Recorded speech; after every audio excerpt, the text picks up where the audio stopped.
એ કેમ છો જશોદા બે મજામાં ને તમે શું આ જો ને શારદા બેન આવતા હતા તો થયું હાલો ભેગી ભેગી મને ખબર પૂછતી આવે કે હાલો તમે તો નવી લાગી ન ખરી લાગે છે અરે તો એ શું મને એમ થયું કે શારદા બેન ખબર પૂછતી આવું તો શારદા બેનના મનને ધોખો રહી જાય કાયમ એ હા શારદા બેન અમારે છે ને મારે નક્કીને આવી ગરમી લાગી ગઈ હતી તો એની જરાક તાવ આવતો હતો પછી તો એમ થયું હાલો દવાખાને લઈ જઈ બિચારા એમ ગુજરી ગયા એટલે હું તમને એમ નથી કહેતી ભગવાન તમને તો કોવર ના કરે પણ હું ગરમીનું ધ્યાન રાખવું જરૂરી છે બાપલિયા ગરમી એવી છે હું તો કહું છું કે વરિયાળીનું શરબત લીલું શરબત આવું બધું ખાવજો પીજો થોડું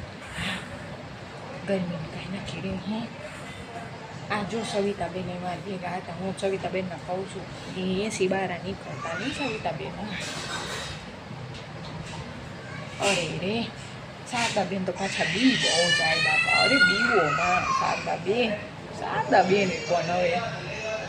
એવું કાંઈ ન હોય બાપલિયા આને આ તો ઓલા જોશના બેન નું ને આપણે હા પોરબંદર વાળા એ લઈ આવ્યા હતા તો જરાક મને એમ થયું કે લાવો ને એકાદ પીસ હું જરાક ચેક કરવા લઈ આવું મને તો બહુ ગમ્યું લાવો સલનું છે તમે કહેતા હોય તો તમારા હાટું એકાદું લેતી આવીશ પણ તમે હાજા ઉરા તો થઈ જાવ બાપલિયા પહેલાં હા બી ધાની હોય આ કાંઈ ન ખાય એ આવજો ત્યારે જય શ્રી કૃષ્ણ